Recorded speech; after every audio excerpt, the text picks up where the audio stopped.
ক্ষমতায় আসলে কোরআন এবং সুন্নাহ দিয়ে দেশ চালাইব, কিন্তু যখন ক্ষমতায় আসে কিসের কোরআন কিসের ক্ষমতা, হুজুর করে সব নিয়ে জেলে ঢোকা। কিছুদিন আগেও একজন মানুষকে মেরে ফেলছে, আপনারা দেখছেন। গতকালকে একই ঘটনা ঘটেছে গাজীপুরে। সন্ধ্যার সময় অথবা বিকালে দুপুর দিকে লাইভ করছে, চাঁদা দিতে আছে, চাঁদা, এই চাঁদার কারণে লাইভ করছে এক সাংবাদিক, রাত্রে তাকে হত্যা করে ফেলছে। এই হলো জমিনের অবস্থা। ক্ষমতা ক্ষমতা ক্ষমতা যাওয়ার জন্য কত কি করে ক্ষমতা, যে চিন্তা করে দেখে না এই ক্ষমতাটা কি হবে, এই ক্ষমতা কি হবে,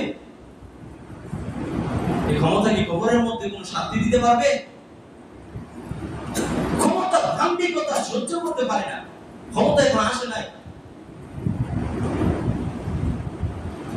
বিগত বছরে কি হয়েছিল নিজেদের চোখের সামনেই হয়েছে, তারপরেও সহ্য করতে পারে না, ক্ষমতা এখন আসে নাই।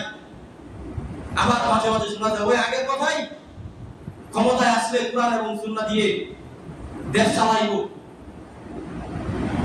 কিন্তু যখন ক্ষমতায় আসে কিসের কোরআন কিসের ক্ষমতা, হুজুর করে সব নিয়ে জেলে ঢোকা।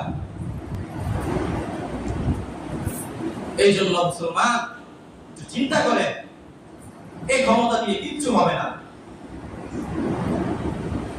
যারা ক্ষমতা আসার জন্য পাগল হয়ে আছে তারা এই কথা বলতেছে যে আমরা যদি ক্ষমতা আসতে পারি কোরআন দিয়ে দেশ চালাবো,